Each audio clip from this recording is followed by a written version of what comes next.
வணக்கம். தஞ்சாவூர் மாவட்ட மைய நூலக வாசகர் வட்ட இலக்கிய அமர்வானது 17/2/2026 செவ்வாய்க்கிழமை மாலை மாவட்ட மைய நூலக வளாகத்தில் மாவட்ட மைய நூலக வாசகர் வட்ட தலைவர் எழுத்தாளர் எஸ். ராஜவேலு அவர்கள் தலைமையில் மாவட்ட மைய நூலக வாசகர் வட்ட செயலாளர் மாவட்ட மைய நூலக முதல் நிலை நூலகர் திருமதி கி. சசிகலா அவர்கள் முன்னிலையில் நடைபெற்றது. நிகழ்விற்கு வந்திருந்தோரை வரவேற்று பேசிய வாசகர் வட்ட துணைத் தலைவர் கவிஞர் தஞ்சை ந.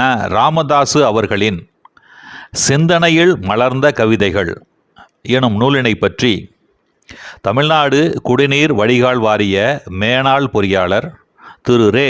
சண்முக சுந்தரம் அவர்கள் அறிமுக உரையாற்றினார். தொடர்ந்து தன்னம்பிக்கை பேச்சாளர் திரு அ. டொமினிக் சேகர் அவர்கள் வெல்வோம் ஒன்றாக எனும் தலைப்பில் சிறப்புரையாற்றினார்.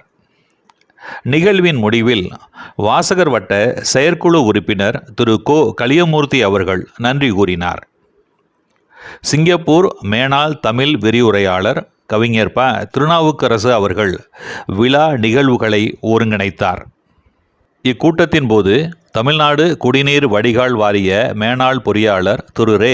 சண்முகசுந்தரம் அவர்கள் சிந்தனையில் மலர்ந்த கவிதைகள் எனும் நூல் பற்றி நிகழ்த்திய அறிமுக உரையினையும் தன்னம்பிக்கை பேச்சாளர் திரு அ. டொமினிக் சேகர் அவர்கள் நிகழ்த்திய வெல்வோம் ஒன்றாக எனும் தலைப்பிலான சிறப்புரையினையும் கேட்க தங்களை அன்போடு அழைக்கின்றேன். வாருங்கள்.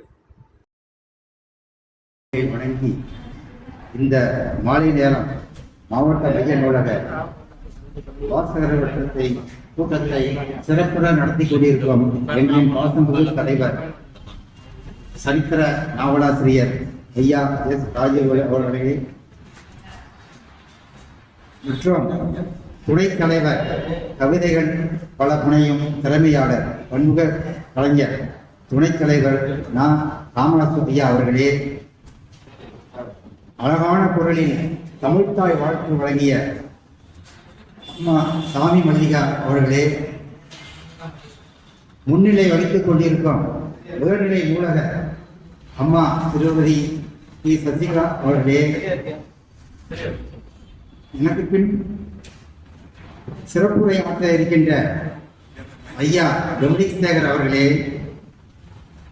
தொகுப்புரை சீரும் சிறப்புமாக அவருக்கே உரிய பாணியில் நடத்தி கொண்டிருக்கும் திருநாவுக்கரசர் ஐயா அவர்களே, நன்றியுரை வழங்கியிருக்கின்ற கோ. கலியமூர்த்தி ஐயா அவர்களே மற்றும் வல்லம் தாஜ்பால் ஐயனார் உள்ளிட்ட அனைத்து ஆளுமைகளே, இன்றும் மைய நூலக வட்டத்தின் நிர்வாகிகளே, அனைத்து அன்பர்களே, சான்றோர்களே, பெருமக்களே, மாணவ செல்வங்களே, உங்களுக்கு என் முதற்கண் வணக்கம்.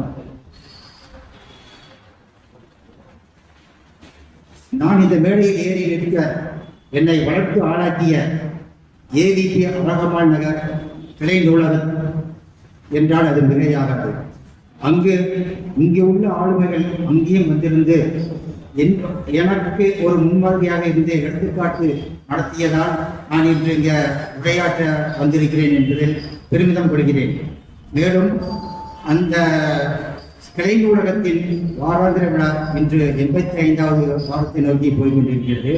அதற்கு முழு காரணமாக இருக்கின்ற நிர்வாகிகளிடம் இன்னும் சிறப்பாக சொல்லப்போனால் தமிழ்நாடு குடிநீர் வடிகால் வாரியத்தில் ஆட்சி பொறுப்பில் இருந்தோம்.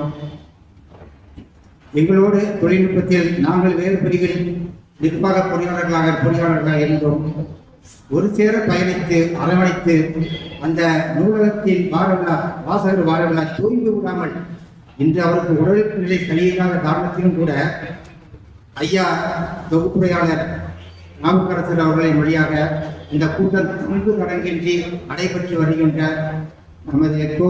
கனபாலகிருஷ்ணன் நண்பர் அவர்களுக்கும் நன்றியுடன் கூறிக்கொண்டு, அங்கும் தலைவர் இங்கும் தலைவர் என்றும் தலைவராக இருக்கக்கூடிய நம் தலைவர்கள் உள்ளிட்ட மாவட்ட நூலக மையத்தின் நிர்வாகிகள் அனைவருக்கும் என்னுடைய நன்றியினை தெரிவித்துக் கொண்டு,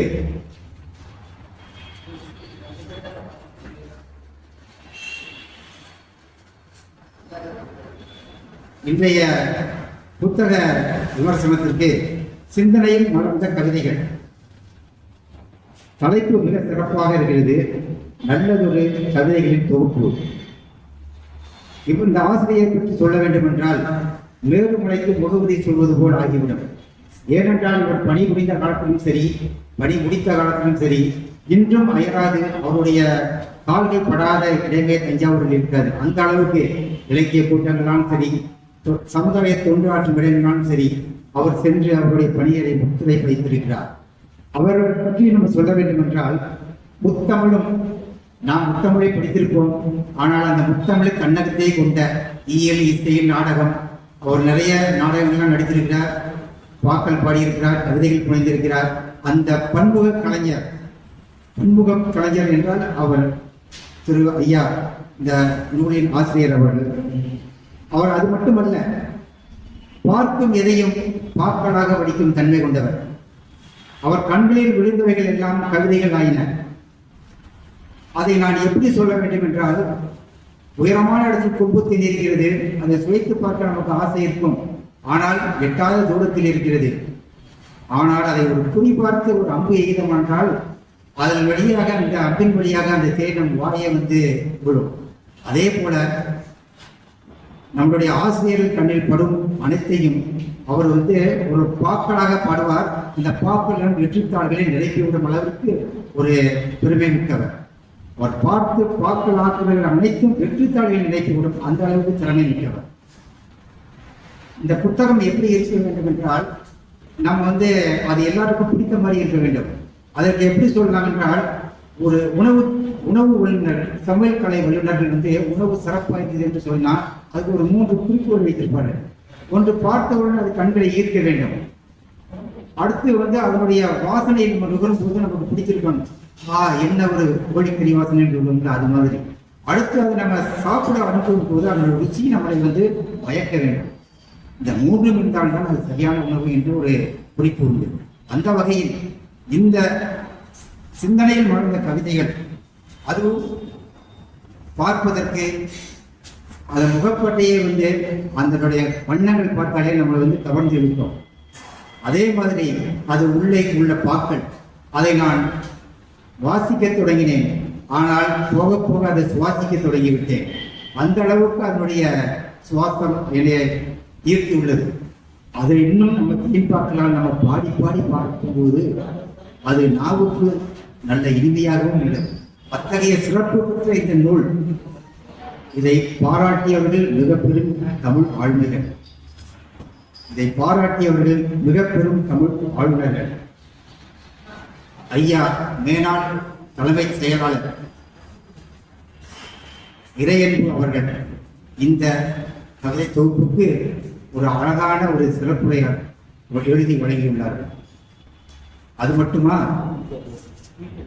ஐயா கலியமூர்த்தி, இலக்கிய மாமணி கலியமூர்த்தி அவர்கள் இவருடைய கவிதை தொகுப்புக்கு வாழ்த்துறை வழங்கி ஆசிரியர் வழங்கியுள்ளார்கள். மேலும் நம்மளோடு பயிர்த்துக் கொண்டிருக்கின்ற பண்டிதர் ஐயா மணிமாறன் ஏடகம் நிறுவனர் அவர்கள் இவருடைய கவிதை தொகுப்பினை நல்ல முறையில் வாழ்த்துறை வழங்கியுள்ளார்கள். இதுவும் பத்தாது என்று நம்மளுடைய நண்பரும் இணை பேராசிரியரும், சரபோஜி கல்லூரியின் இணை பேராசிரியரும், தமிழ்துறை இணை பேராசிரியருமான ஐயா முனைவர் திரு ராசமணிக்கனார் அவர்கள் அழகான ஒரு அணிந்துரை வழங்கியிருக்கிறார். அந்த அணிந்துரையை எப்படி எடுத்துக் கொள்ளலாம் என்றால், கவிஞரின் மகுடத்தில் பதிக்கப்பட்ட ஒரு மாணிக்கம் போல ஒளி வீசிக் கொண்டிருக்கிறது என்றால் அது மிகையாக. அத்தகைய ஒரு புத்தகத்தை அதை நாம் விமர்சனம் செய்வதில் முழு மகிழ்வு அடைகிறேன். இந்த புக்கை கவிதைகள் எழுதுறது ஐம்பூதங்கள் மாதிரி 5 குழுவாக பிரித்திருக்கிறார். 5 பூதங்கள் மாதிரி 5 குழுவாக இதை பிரித்திருக்கிறார். அது எப்படி பார்த்தோம்னால்,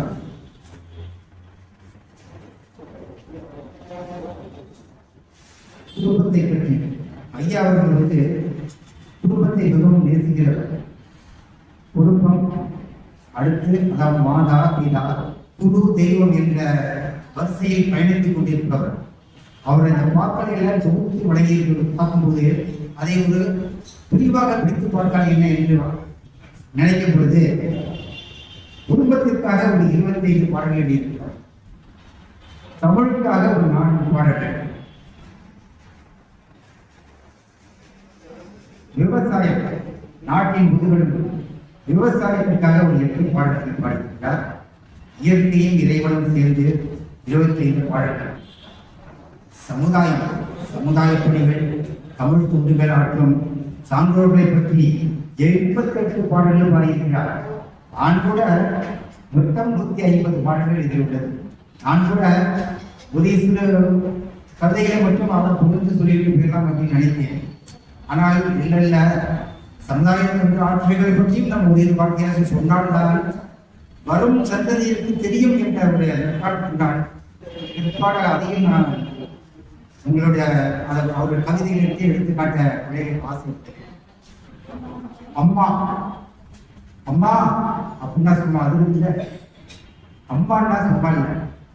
அம்மான்னு நீங்க சொன்னீங்கன்னா யாரும் சும்மா இருந்து விட முடியாது. அம்மாவுக்கு நிகர் அம்மா, அன்புக்கு நிகர் அன்பு. அந்த அன்பையும் அம்மாவையும் பிரித்து பார்த்தீர்கள். அந்த வகையை முதல் பாடலாக அம்மாவுக்கு நிகர் அம்மா என்ற கவிதை ஒரு சில வரிகளை நான் இங்கே மேற்கொள்கிறேன். அம்மா அன்பின் அடையாளம், அம்மா பண்பின் உதாரணம், அம்மா பாசத்தின் விளைநிலம். இந்த விளைநிலம் என்று சொல்லும்போது எனக்கு எண்ணங்கள் எங்கேயோ போகுது. அது வந்து விளைநிலம் தான், கருவறை விளைநிலம் தான். நாம் நினைக்கும் இந்த பூமியில் வைரங்கள், தங்கம், வைடூரியங்கள் அத்தனையும் நமக்கு கிடைக்கின்றன. ஆனால் வெவ்வேறு இடங்களே கிடைக்கின்றன. ஆனால் ஒரே தாயின் வயிற்றில் உதிக்கின்ற பிள்ளைகள், அந்த தாய் என்ன சொல்லி வாழ்த்துகிறாள்? என் தங்கவே, என் வைரமே, என் முத்தே, என் சிங்கக்குட்டியே, முள்குட்டியே. அந்த ஒரே கருவறையிலிருந்து உதிக்கின்ற அத்தனையும் பூமி தாயின் பல இடத்தில் கிடைக்கிறது. ஒரே ஒரு கருவறைக்கு உதிக்க செய்யும் அந்த தாய், பூமி தாயின் விளையாடத்தை நான் இங்கே குறிப்பிடுகிறேன். பூமி தாய் உண்மைக்கு சொல்லுவாங்க தான். ஆனால் அந்த பூமி தாய் சில சமயம் பொங்கி விடுவாள் பூகம்பமாக. ஆனால் நம் தாய் கருணை கொண்டவள், பொறுமை கொண்டவள். இன்று இந்த சான்றோராக இந்த மேடையில் அமர்ந்திருக்கும் தன் மகனை அந்த பெற்றெடுத்த தாய் மேலிருந்து பார்க்கும்போது கண்டிப்பாக மகிழ்வு கொள்வார்கள், உவகை கொள்வார்கள் என்று நான் நினைக்கின்றேன்.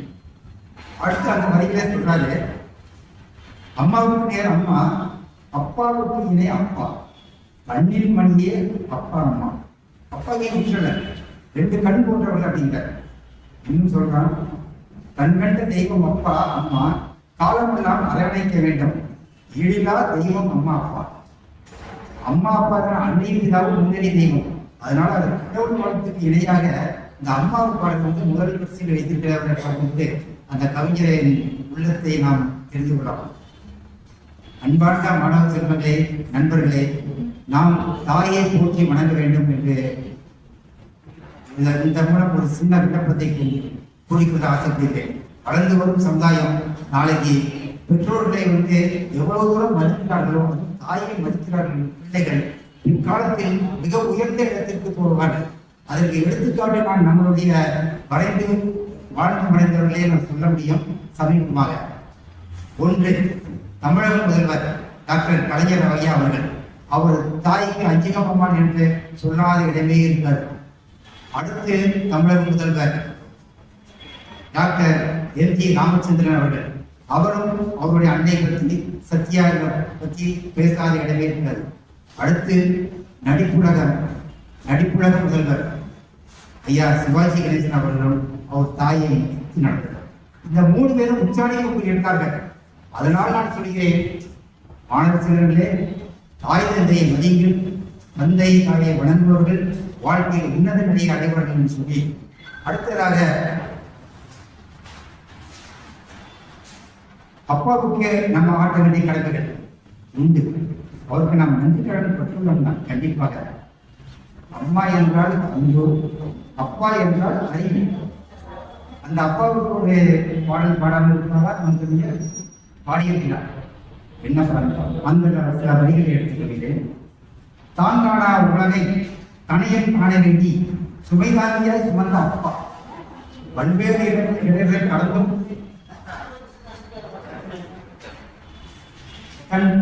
தனக்கு தோல் கொடுத்தவர்.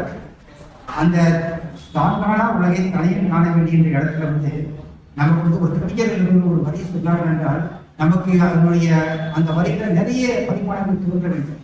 அப்படி சொல்லும்போது அவர்கள் தான் காணா உலகை தன் தனையன் காண வேண்டிய என்று சொல்ற இடத்தில் நாம் சிறு வயதில் நம்ம அப்பா வந்து கோயிலுக்கு கூட்டத்துக்கெல்லாம் கூட்டு போயிருப்பார், தேர் திருவிழாக்கெல்லாம் கூட்டி போயிருப்பார். அப்போ வந்து நமக்கு சிறுவர்கள் நடந்தாங்க பார்க்கறதுக்கு தெரியாது, சாமி தெரியாது.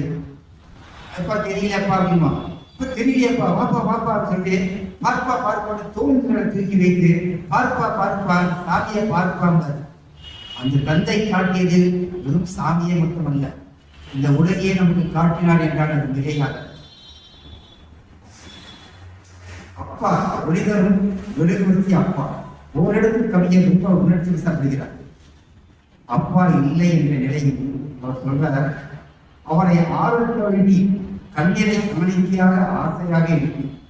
அவரை ஆழத்த வேண்டி கண்ணீரை கவனிக்கையாக்க ஆசையாக இருக்கு. என் செய்ய வேண்டிய இறைவா, எங்கே தேவைகள் உங்களுடைய அப்படின்னு.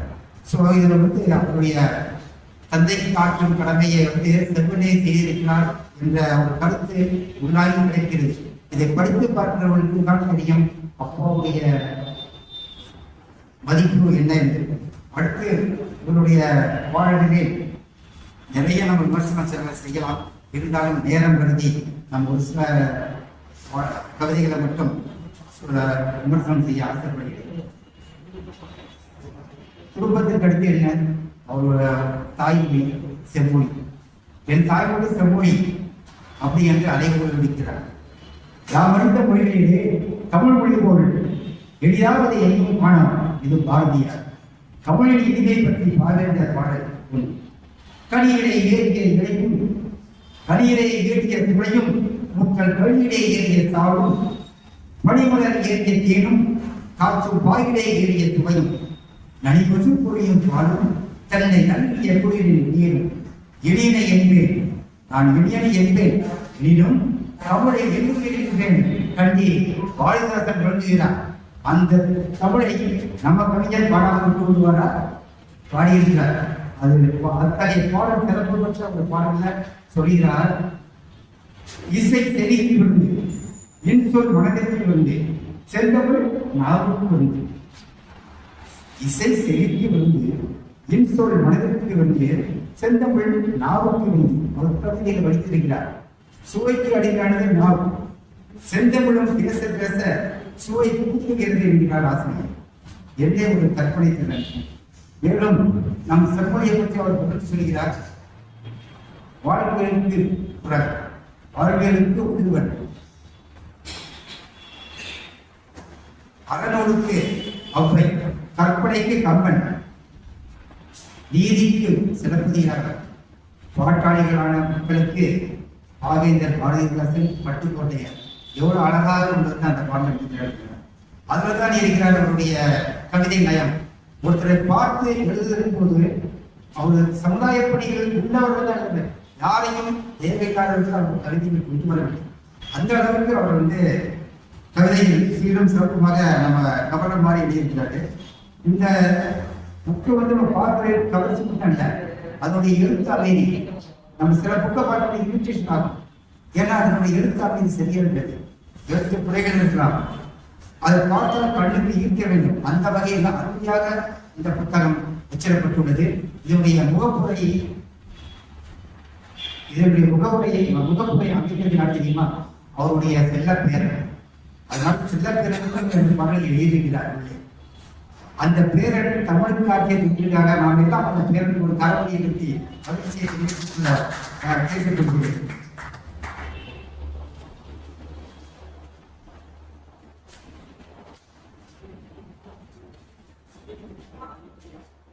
அடுத்த ஒரு கவிதை வந்து நம்ம தமிழர் பண்பாட்டுக்கு தமிழர் செம்பொழின்னு சொல்லிட்டோம். அடுத்து வந்து என்னடா சொல்றான்னு பார்த்து தருவீங்க. நம்ம பண்பாடு அவ்வளவு மோசமானதா? எல்லாருமே நம்ம பண்பாட்டை மதிப்பிக்கிறார்கள். நம்ம பழந்தமிழ் பண்பாடு அந்த தொழில்நுட்பம் ரொம்ப முக்கியமானது. பழந்தமிழர் எவ்வளவு தொழில்நுட்பத்தில் இருந்தார்கள் என்பதற்காக அவர் அதற்கு ஒரு பாடலை பாடியிருக்கிறார். ஒரு அதை சாப்பாட்டில் இருந்து எடுத்துக்கொள்ளலாம். அதை வாசிக்கிறேன் அவருடைய மொழியிலே. நெல்லை ஊற வச்சு பானையில் அரிச்சு வெயிலினை காய வச்சு உரலில் வீழ்ச்சி அரிசியாக்கி சோறாக்கியது பழந்தமிழ் தொழில்நுட்பம்னாலே நாம் எப்படி சாப்பிடுவோம் எல்லாம் தெரியாவிட்டார். அது ஒரு தொழில்நுட்பம் என்றே நம் கவிஞர் சொல்கிறார். அது மட்டுமல்ல, தொழில நம்மளுடைய தொழில்நுட்பம் எப்படி இருக்குதுன்னு பாருங்க. போக்குவரத்து பண்ணியும் வாணிகம் என்றால் சும்மா நடத்த இயலாது. அது நம்ம பழந்தமிழர்கள் எவ்வளவு தூரத்துக்கு முன்னேறினார்கள். நாடு வளர்ந்து கொண்டு நம்மளுடைய வாணிகம் எவ்வளவு சொல்லித்திருந்தது என்பதற்கு நம்மளுடைய தமிழர் நாகரிகம், தமிழர் தொழில்நுட்பம் உதவி. அது மட்டுமல்ல, கடல் தாண்டியும் போர்க்களம் செல்ல போர்க்களம் செல்ல களம் அமைத்தவன் நம் தமிழன். களம் என்றால் சும்மா களம் அல்ல. கப்பல்கள், பெரிய பெரிய போர்க்கப்பல்கள் வரும். அந்த கப்பல்ல வந்து நம்ம தமிழர்கள் கண்டுபிடித்த கப்பல்ல வந்து படைத்த கப்பல்ல விடிவுறாதா, தீப்புற்றி எரியலாம். இது நான் சொல்லவில்லை, ஐயா உஸ்தா பாலவர்கள் சொல்லி குறிப்பிட்டார். அவர் இல்லை, அவருடைய கடல் சார்ந்து அவர் தமிழருடைய பண்பாட்டை ஆராய்ச்சி செய்து கொண்டிருக்கிறார். அவர் சொல்றாரு, நம்ம தமிழ் எல்லா கப்பலும் இடி கொடுத்து அது வந்து நம்ம எரித்து போகும். ஆனா தமிழர்களுடைய கப்பல் எரிந்து எரித்து போகாது. ஏன் தெரியுமா? இந்த உயரமான 1990 மரம் கடுங்காலி மரத்தினால் ஆனது. அவருடைய குறிப்பு நான் சொல்ல இந்த இடத்துல ஆசை. அடுத்து வந்து அந்த கப்பல்கள் எல்லாம் நம்மளால சின்ன கப்பல்கள் கிடையாது. 27,000 டன் 30,000 டன் அளவுக்கு அது கொள்ளுகின்ற அளவுக்கு பெரிய பெரிய கப்பல்கள் வடிவமைக்கிறது நம்மளுடைய தமிழர் தொழில்நுட்பம் பண்ணாமல் என்ன சொல்றது. அதனால்தான் நமக்கு சற்று கோபம். நம் தமிழ் தொழில்நுட்பத்தை பற்றி உலகத்துக்கு பறைசாற்ற வேண்டும் என்பதற்காகவே இந்த பாடலை இயற்றியிருக்கிறார். அதை சொல்றாங்க, பூப்புகார் வணிகமும் வாணிபமும் புலிக்கொடி வேந்தர் கடவுளை போர்க்களம் செல்லவும் பல்வேறு நாடுகளை வெல்லவும் தாய்மர கப்பல் கட்டியும் பழந்தமிழர் தொழில்நுட்பம் தானே. இன்னும் அதோடு முடிக்கவில்லை. விளையாட்டு நம்மளுடைய தொழில்நுட்பம் எந்த அளவுக்கு இருந்ததுன்னு சொல்றாங்க பாருங்க. அந்த விளையாட்டுகள்லாம் விளையாடி கொண்டிருக்கோம் என்றால் இந்த ஸ்ட்ரெஸ்ஸு ப்ரெஷரு அது எதுவுமே வராது. அதனுடைய வரிகளை சொல்லிவிட்டு வருகிறேன். பல்லாங்குழி ஆட்டமும் பரமபதமும் கபடியும் சிலம்பு ஆட்டமும் வீரமும் விவேகமும் ஆற்றலும் தந்ததுதானே. அது பழந்தமிழர் தொழில்நுட்பம் தானே அப்படின்னு சொல்கிறார். அந்த பல்லாங்குழி ஆட்டம் சரி, அது பெண்களுக்கு அவங்க அதை ஆடும்போது அவங்களுடைய மன கஷ்டங்கள் எல்லாம் ஒரு சேர அது விடுபட்டு விடும். ஏனென்றால் அதனுடைய விளையாட்டுடைய தன்மை அப்படி. அது மட்டுமல்ல, அந்த முத்துக்கு அப்படியே விழுந்தே அவங்க அது அவங்க கை லாபமே அவங்க பிடிச்சி அதை பழகிருக்க முடியலாம். அது மட்டுமல்ல, சிலம்பு வீர விளையாட்டு. இன்று நாம் சிலம்புலாம் எத்தனை பேர் சுற்றுகிறோம் என்று தெரியவில்லை. அந்த சிலம்பு விளையாட்டு ஈழத்தின் அடையாளம்.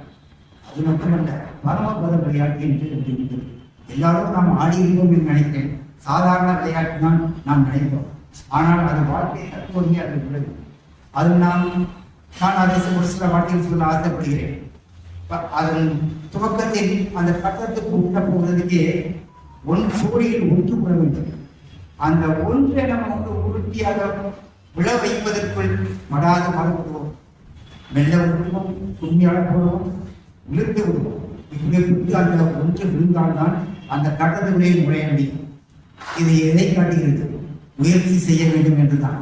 எடுத்த உடனே ஒன்று விடாது. அதற்கப்புறம் இருக்கிறது வாழ்க்கை விளையாட்டு. போய்கிட்டே இருக்கும். நண்பர்களும் அதை வந்து கொண்டிருப்பார்கள். நம்மளுடைய காய் முன்னே போகும், நண்பனின் காய் முன்னே போகும்.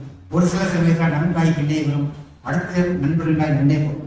இப்படியே போயிருக்கும் போது ஒரு நண்பனின் காய் ஒரு அதிர்ஷ்டம் மூலமாக ஒரு ஏரி வரும். அதில் ஏறி முன்னாடி போய்வார். ஆக நம்ம நண்பன் முன்னாடி போயிட்டாண்டா, நம்மளும் அதை விட முன்னாடி போகணும்டா அப்படிங்கிற உத்வேகத்தை இன்னும் நம்மளும் அந்த சுவடியை கொடுத்து ஆரம்பிக்கும். அது மட்டுமல்ல, முன்னாடி பின்னாடி போயிட்டே இருப்பாங்க. ஏழை போகணும், இந்த நண்பரோ வேற யாரோ மேலே தொடங்க கடைசி கட்டத்துக்கு முன் கட்டத்துல ஒரு பெரிய பாம்பு இருக்கும். இப்பெல்லாம் ராகு ஏறி சொல்ற போது ஒரு பெரிய பாம்பு இருக்கும். கரெக்டா முன்னாடி போனவங்க அதில் போய் கரெக்டா போய் உட்காரோம். என்ன ஆகும்? மறுபடியும் தோன்றிய பழைய உண்ணாடம்பட்ட வந்து உட்காரணும். இதே மாதிரி விளையாண்டு மறுபடியும் அவரை வந்து அந்த 1 2 போட்டு மறுபடியும் கட்டங்கள் ஏறி அந்த பரமபதம் என்ற அந்த கடைசி கட்டத்துக்கு வரும்போது பொறுமை அங்கே வந்து 4 5 என்று போட்டால் அந்த கட்டம் நகர்த்த முடியும். ஒன்றாக போட்டு அது கடைசியா வந்து அங்கேயும் ஒரு குட்டி பாம்பு இருக்கும். அதையும் நம்ம லாபமாக தாண்டி போயிட்டோம் என்றால் அந்த பரமபதத்தை அடையும்.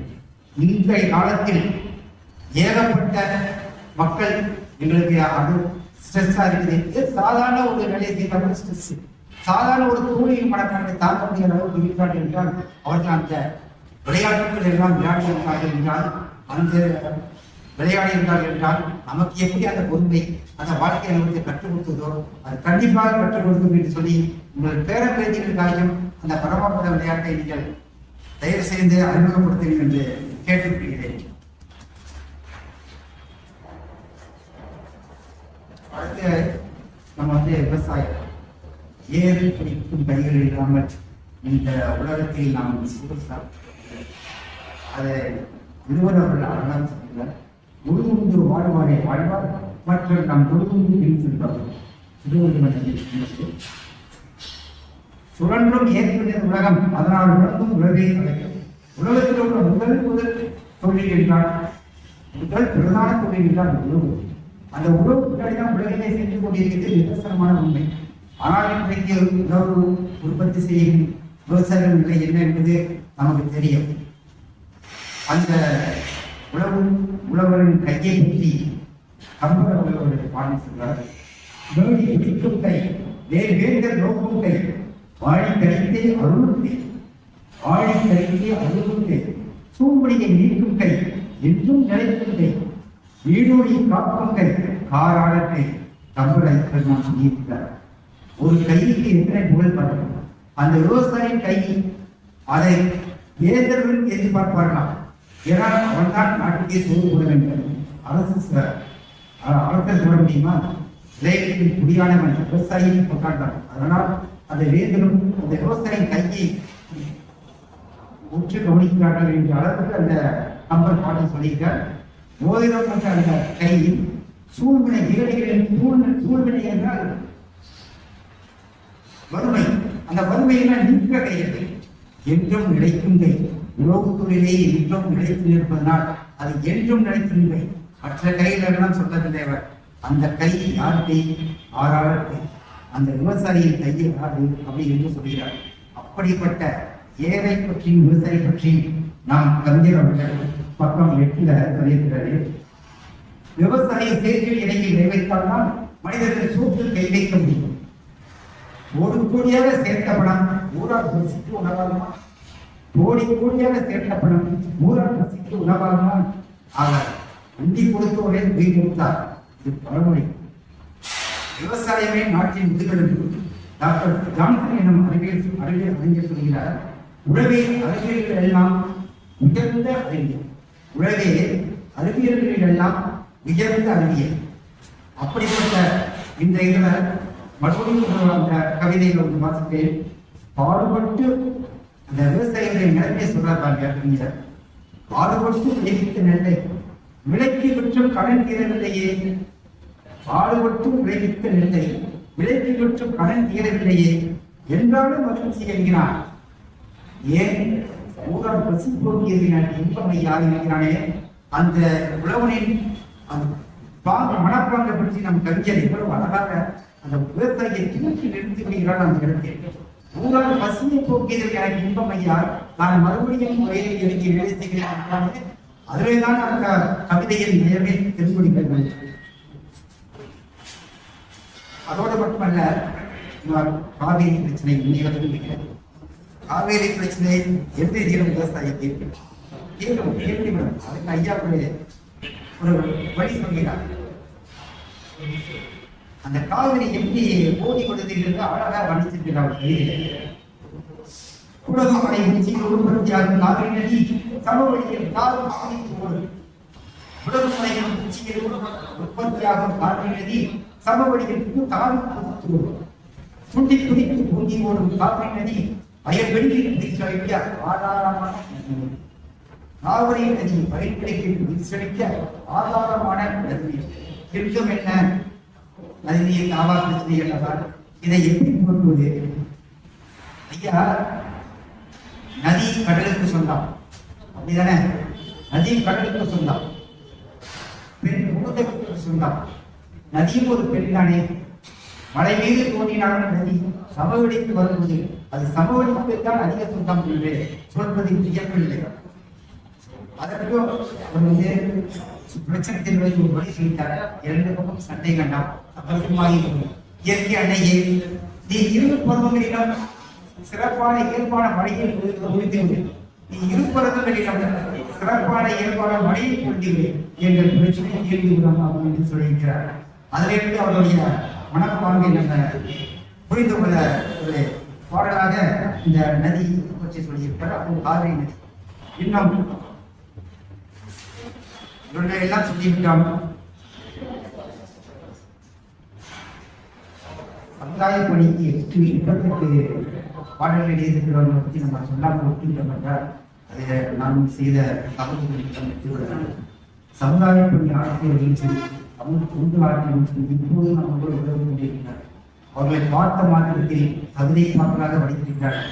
அவ்வளவு வரையும் நான் சொல்லியிருந்தோம்னா டைம் இருக்காது.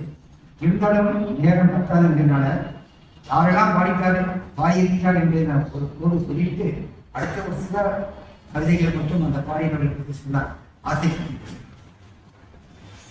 முத்தமிழ் கலைஞரை பற்றி கவிதையும் முத்தமிழை போற்றி என வந்தோம். கலைஞர் என்று சொல்லே ஆழங்கடந்தும் வெள்ளம், கலைஞர் என்ற சொல்லே ஆழங்கடந்தும் வெள்ளம் என போற்றும் வேளையில் பகுத்தறிவு மகனை பற்றியும் பாதித்துள்ளார். ஒவ்வொன்றும் ஒவ்வொரு புத்தகத்தில் இருக்கிறது. நான் புத்தக சொல்லியை டைம் வேஸ்ட் பண்ண நேரத்தை வேஸ்ட் பண்ணவில்லை. பகுத்தறிவு மகனை பற்றியும் பாதித்துள்ளார். அது மட்டுமல்ல, கல்வி கண் திறந்த காமராஜர் அவர்களுக்கு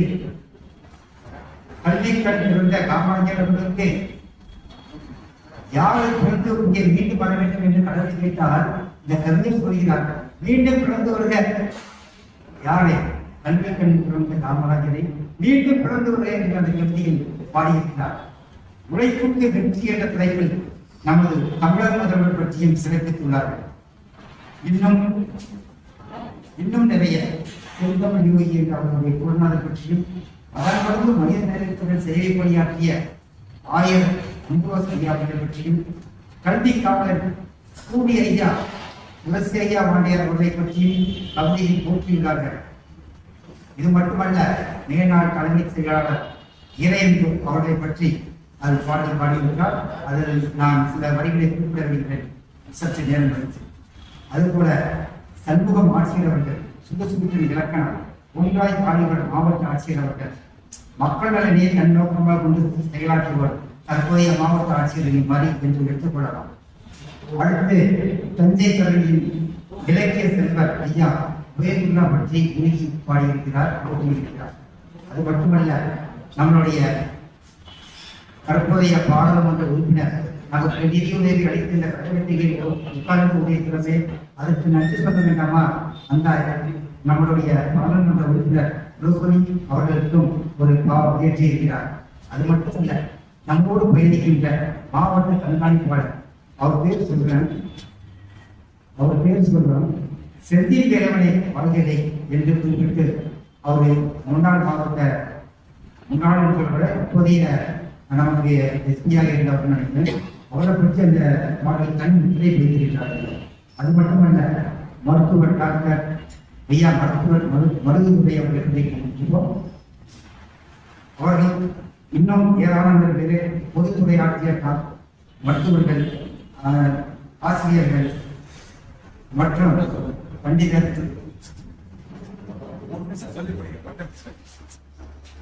மற்றும் அந்த பண்டிதர் ஐயா மணிமாடல் பற்றியும் ஏழரை நிறுவனர் பற்றியும் பாடல்கள் எழுதியிருக்கிறார்.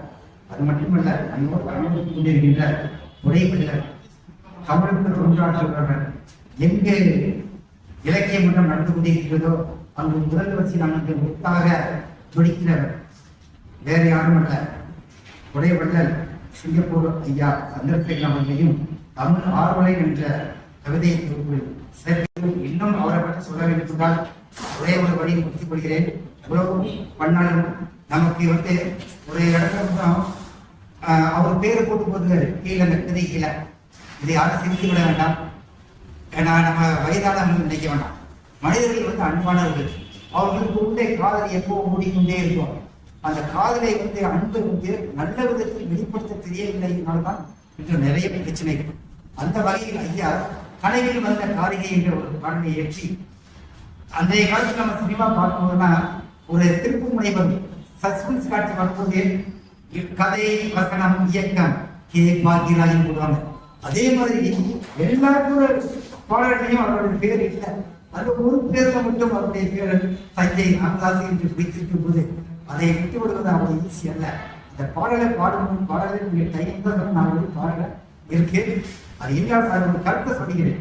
50 ஆசிரியர் வரை நம்ம முதல் மரியாதை படத்தை எல்லாருமே சிவகங்கை என்னடா படம் அப்படின்னு சொன்னாங்க. ஆனால் அதன் அன்பை பிரதானமாக காட்டியதால் படம் ஓடியது. அதே மாதிரி காதல் இருப்பதே காதல் செடி 2 பூக்கள் கொடுப்பாங்க. ஒன்று அன்பு மலர், இன்னொன்று காமம். நம்ம அன்பால் மலரும் காதல் பண்பானது, காமத்தால் வளரும் காதல் வம்பானது. இங்க அன்பு மட்டும்தான் இருக்கும், வம்பு கிடையாது என்ற வகையில் இன்னும் ஒரே ஒரு வழி. இந்த பாடல் பாடி முடிக்கும் போது கண்பிடி காதலை சொல்ல வந்தேன் கண்பிடித்து விட்டேன் என்று முடித்திருப்பார். எனக்கு அப்போ ஒரு பாட்டு வந்தது. சமீபத்தில் வைரமுத்து அவர்கள் எழுதி பிரபலமாகிய காலை கணக்கில் கண்மொழித்தேன் காதலனை காண உரை, காலை கணக்கில் கண்மொழித்தேன் காதலனை காண உரை. அந்த பாடல் ஞாபகம் வந்தது. சோ கவிஞர் பேரரசுக்கு முன்னாடியே கனவு கண்டவர் நம்மளுடைய ஆசிரியர், இந்த நூலின் ஆசிரியர் என்பதை பெருமிதத்தோடு சொல்லிக்கொண்டு வாய்ப்பு கொடுத்த அனைத்து அன்புடன் நன்றியோடு விடைபெறுகிறேன். கொஞ்சி விளையாடும் தஞ்சை மண்ணில் பாய்ந்து ஓடியும் காவேரி பெண்ணின் உள்ளங்கவர்ந்த என் தாயே தமிழே உண்மை வணங்குகின்றேன். அரங்கத்திலே அமர்ந்துள்ள ஆண்டோர் பெருமக்களே, என் உள்ளத்திலே நேசித்துக் கொண்டிருக்கின்ற உயர்ந்த உள்ளங்களே, நான் ஒவ்வொருவருடைய பெயரையும் சொல்லலாம்.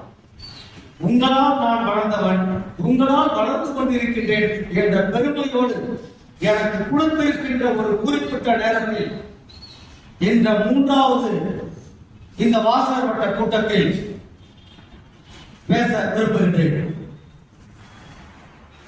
இதற்கு முன்பாக வரவேற்பு நிகழ்த்திய அருமையான பாடகி அம்மா மல்லிகா அவர்களே,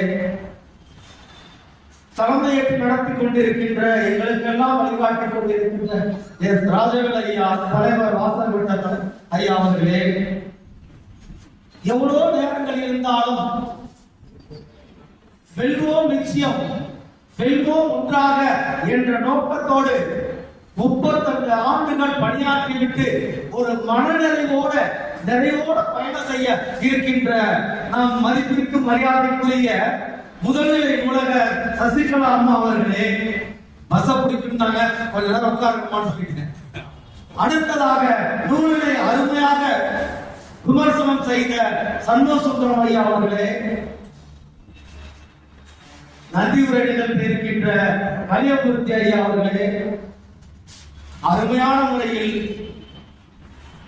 நிகழ்ச்சிகளை தொகுத்து வழங்கிக் கொண்டிருக்கின்ற திருநாவுக்கரசு ஐயா அவர்களே, இங்கு ஒவ்வொருத்தரும் என்னுடைய உள்ளத்தால் நேசிக்கப்பட்ட அனைத்து உள்ளங்களையும் மீண்டும் நெஞ்சார என்னுடைய வணக்கத்தையும் நன்றியும் சொல்லி இனிதே தொடங்குகின்றேன்.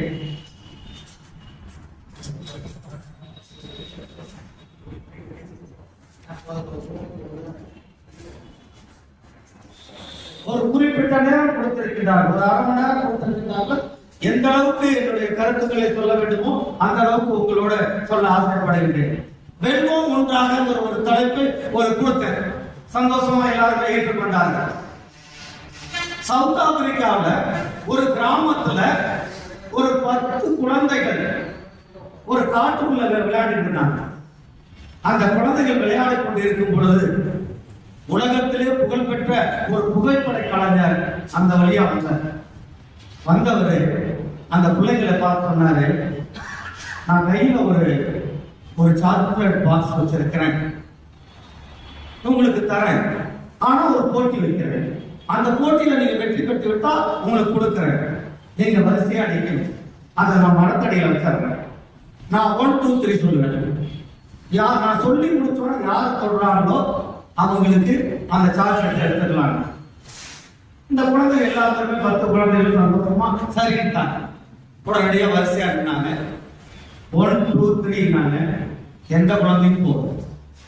உடனடியா இந்த குழந்தைகள் எல்லாம் வரிசையா பண்ணிவிட்டு கைகளை கோர்த்து கொண்டு அந்த குழந்தைகள் சொன்னாங்க 1 2 3 சொல்லிட்டு எல்லோருமே சேர்ந்து போய் அந்த மரத்தை தொட்டு விட்டு அந்த சாக்லேட் பாக்ஸை எடுத்துக்கொண்டு எல்லோருமே பகிர்ந்து சாப்பிட்டார்கள். அப்பதான் அவர் போட்டோகிராஃபர் கேட்டாரு, இது என்ன நியாயம்? நான் சொன்ன மாதிரி நீ செய்யலையே அப்படின்னு சொல்லும் பொழுது, இது என் ஊரு நியாயம் எப்படின்ட்டு அந்த குழந்தைகள் சொன்னான். அதற்கு பேரு தான் உபந்து என்ற வார்த்தையை சவுத் ஆப்பிரிக்கால சொல்றாங்க.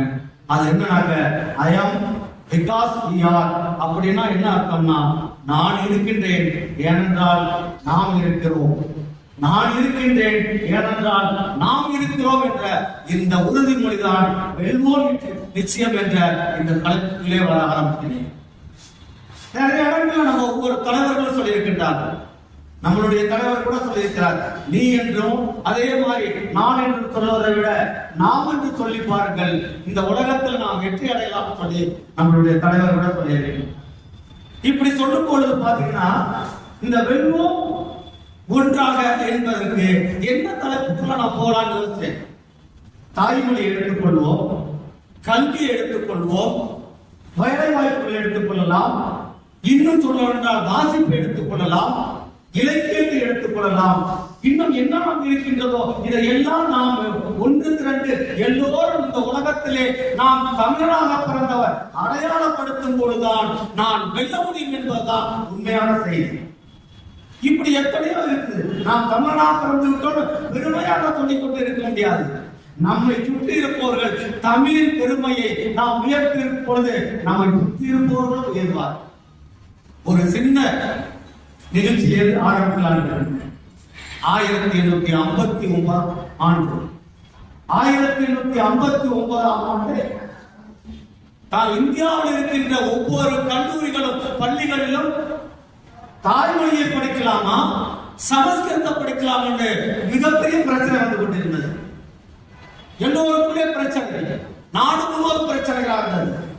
இதை என்ன செய்யலாம் என்பது 1859 இருந்த கர்சன் பிரபு, மிகப்பெரிய கர்சன் பிரபு இந்தியாவில் இருக்கிறார்.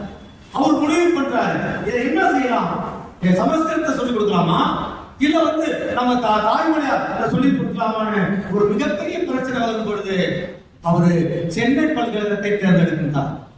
1859 3 பல்கலைக்கழகம் தான் இருந்தது. ஒன்று மும்பை இருந்தது, கல்கத்தா இருந்தது, சென்னையை தேர்ந்தெடுத்தார். சென்னையை தேர்ந்தெடுத்தவுடன் நீங்கள் எனக்கான ஒரு ஆய்வு கட்டுரை சமர்ப்பிங்க என்று சொன்ன உடனே அந்த பல்கலைக்கழகத்தில் ஒப்படைச்சிட்டார் கர்சன் பிரபு. அப்பொழுது கர்சன் பிரபு ஒப்படைத்த அந்த பல்கலைக்கழகத்தில் அந்த கல்வி குழுவிலும் நிர்வாக குழுவிலும் இன்னும் சொல்லணும்னாக்க அதுல செயற்குழு உறுப்பினராக இருந்தவர் தான் மிகப்பெரிய மூத்த தமிழறிஞர் பரதிமார் கலைஞர். இந்த பரதிமார் கலைஞர் கூட சேர்ந்து அவரோட சேர்ந்து பூரணலிங்கம் பிள்ளை, இந்த 2 பேர் சேர்றாங்க. எப்படி பாருங்க, ஒரு மூத்த கவிஞராக அவர்கிட்ட ஒப்படைக்கிறாங்க. இந்த 2 பேருக்குமே ஒருத்தர் துணையாக இருக்கின்றார். மதுரையிலே 4ஆம் தமிழ் சங்கத்தை நடத்திய பாண்டியன். இந்த 3 பேர் சேர்ந்துதான் காஷ்மீரிலிருந்து கன்னியாகுமரி வரைக்கும் ஆய்வுகளை எல்லோருமே தகவல்கள் அத்தனையுமே சேகரிக்கிறார். சமஸ்கிருதத்தில் சொல்லலாமா, சமஸ்கிருதத்தில் படிக்க வைக்கலாமா இல்ல தாய்மொழியிலே தான் படிக்க வைக்கணுமான்னு சொல்லி மிகப்பெரிய ஆய்வு கட்டுரை எழுதுகிறார்கள். அத்தனை கட்டுரை எடுத்து முழுமையாக முடிந்த பிறகு யார்கிட்ட கொண்டாந்து கொடுக்கிறார்னா கர்சன் பிரபுடம் கொண்டாந்து கொடுக்கணும். அந்த கர்சன் பிரபு வாங்கி பார்த்தார், சரியான முறையில் செய்திருக்கின்றார். உண்மையிலே பந்துமார் பிறந்ததும் பூர்ணலிங்கமும் அதே மாதிரி பாண்டியத்துறை இந்த 3 பேரும் இணைந்து சரியான தகவல்களை கொடுத்திருக்கிறார். அன்றைக்கு இருக்கின்ற பிரச்சனையை தீர்ப்பதற்கு சரியான ஒரு தகவலை கொடுத்தார் என்று முடிவு பண்ணுகின்றார் கர்சன் பிரபு. அவர் உடனடியாக உத்தரவு போடுகின்றார், இனி அந்தந்த மாநிலங்களில் பேசுகின்ற தாய்மொழி மட்டும்தான் பேச வேண்டும். இந்தியாவில் இருக்கிற அத்தனை பேருமே சமஸ்கிருதம் பேசக்கூடாது என்ற மிகப்பெரிய உத்தரவை போட்டார். அதுதான் நம்ம பயன்படுத்த. அப்ப வெல்ல வேண்டும் என்றால் நாம் ஒன்றாக இருந்தால்தான் வெல்ல முடியும். அதை அன்றைக்கு மூத்த கலைஞர்களாக மூத்த தமிழறிஞர்களாக நமக்கு செய்திருக்கிறார். இதை நாம் முடிவு பண்ண வேண்டும். இப்படி தமிழுக்காகவும் தமிழ் மக்களுக்காகவும் ஒரு மூத்த தமிழறிஞர்களாக நமக்கு செய்திருக்கும் பொழுது இந்தியாவில் எடுத்துக்கிட்டோம்னா ஒரு பன்னாட்டு மொழி என்ற பெயரை பெற்றது நாம் தமிழ் மொழி மட்டும்தான். ஏன் அந்த பன்னாட்டு மொழின்னு சொல்றோம்னா, ஒரு மொழி தன் மாவட்டத்திலும் தன் மாநிலத்திலும் தன்னுடைய இடத்திலும் அங்கீகாரம் மட்டும் பெற்றது கிடையாது. உலகம் முழுவதும் அங்கீகாரம் பெற்ற மொழிதான் பன்னாட்டு மொழி என்று பெயர் பெற்றது. இது நிறைய பேர் தெரியாம நம்ம தாய்மொழிக்கு என்ன உலகம் முழுவதும் சொல்லிக்கிட்டு இருக்கான்னு சொல்றோம். ஆனா நம்ம மொழி உலகம் முழுவதும் பேசப்படுகின்றது. மிகவும் தெல்ல தெளிவாக இந்த அரங்கத்திலே இருக்கின்ற அனைத்து ஆண்டோர்களும் தெரிந்து கொள்ள வேண்டிய மிகப்பெரிய கடமையாக இருக்கின்றோம். இலங்கையில ஆட்சி மொழியாக இருக்கின்றது, சிங்கப்பூர்ல ஆட்சி மொழியாக இருக்கின்றது, மலேசியாவுல நாடாளுமன்ற மொழியாக இருக்கின்றது, கனடாவில் தமிழ்ல படித்தா பட்டமே கொடுக்கின்றார்கள். எவ்வளவு பெரிய விஷயங்கள் பாருங்க. அதை விட ஒரு முக்கியமானது 53 நாடுகள்ல நாம் தமிழ் பேசிக் கொண்டிருக்கின்றார்கள் என்பதுதான் பெருமைக்குரிய விஷயமாக கருதுகிறேன். இன்னும் சொல்லணும்னா உலகத்திலே இருக்கின்ற யுனெஸ்கோல பல மொழிகள்ல நம்மளுடைய மொழியாக ஒரு தாய்மொழியை அங்கீகரிக்கப்பட்ட மொழியாக வைத்திருக்கிறார்கள். இதுதான் நமக்கு கிடைத்த வெல்ல வேண்டிய ஒற்றுமை என்பதை நான் முதலில் தாய்மொழியாக தமிழை நான் சொல்ல கடமைப்பட்டுள்ளேன். ஆனா இன்றைய தலைமுறைகள் இளைய தலைமுறைகளை கொண்டு செல்ல வேண்டிய மிகப்பெரிய தார்மீக கடமை. இன்றைய இளைய தலைமுறை எங்கே சென்று கொண்டிருக்கிறார் யோசித்து பாருங்கள். வாழ்க்கையை பற்றி யோசிக்காமல் வாழ்க்கை சட்டையை கொண்டாடி கொண்டிருக்கிறார். இன்னும் சொல்லணும்னாக்க அவர்கள் செல்போனை தொட்டு வாழ்க்கைக்கு ஓரியை தொலைத்துக் கொண்டிருக்கிறார்கள். செல்போனுக்குள்ளே அடக்கமாகி அவங்கள் அடக்கமாகி போகின்றார்கள். இன்றைய இளைய சமுதாயம் அவங்களுக்கு சொல்ல வேண்டிய கடமைகள் நம்மிடமே இருக்கின்றது என்பதை இந்த இடத்துல தெரிந்து கொள்ள வேண்டும்.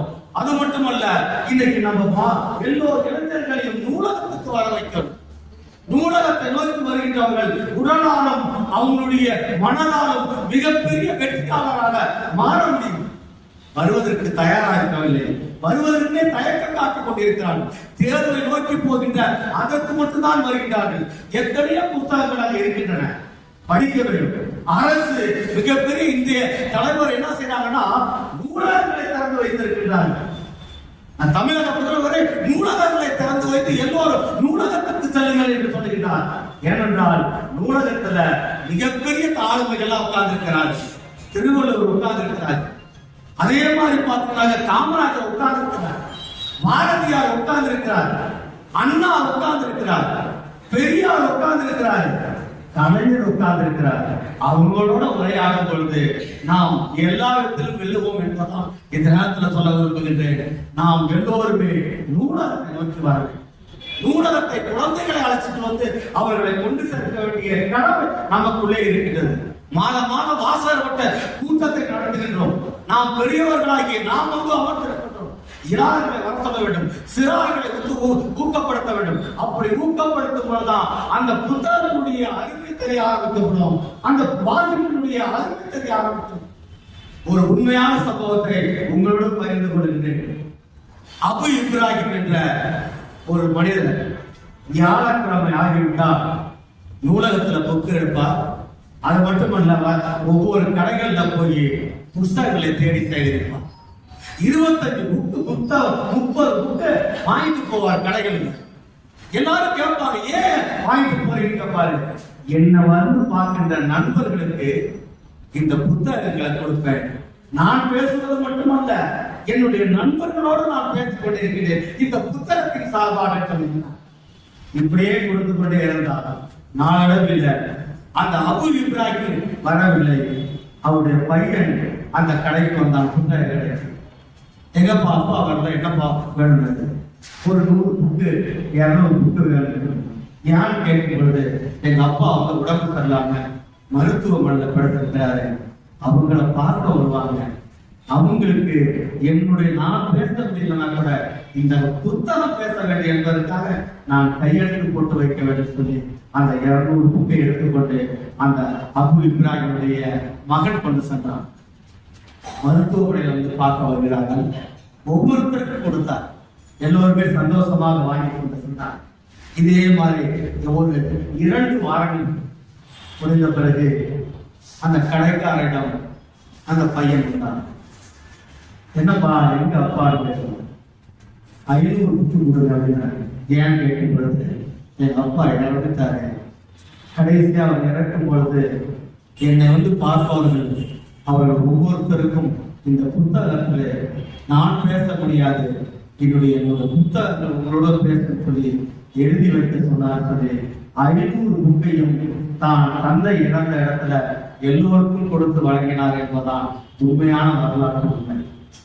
இதுதான் நம் வாழ்க்கையில புத்தகங்களை நேசிக்க வேண்டும். இந்த புத்தகங்களை நேசிக்காதவர்கள் எத்தனையோ பேர் அவர்கள் பதறாகி போய்விட்டார்கள், இந்த உலகத்திலே வீணாகி போகிறார்கள். நான் புத்தகம் படித்ததனால்தான் இன்னைக்கு இருக்கிற திருநாவல் சையாப்பு இப்படி உயர்ந்த உள்ளங்களை நான் சம்பாதித்திருக்கின்றேன். நான் படிக்காமல் காத்துறாண்டையா இருந்தாக எங்கேயோ ஒரு இடத்துல நின்று கொண்டிருப்பேன். படிக்க வேண்டும், புத்தகங்களை நேசிக்க வேண்டும், புத்தகங்களை சுவாசிக்க வேண்டும்.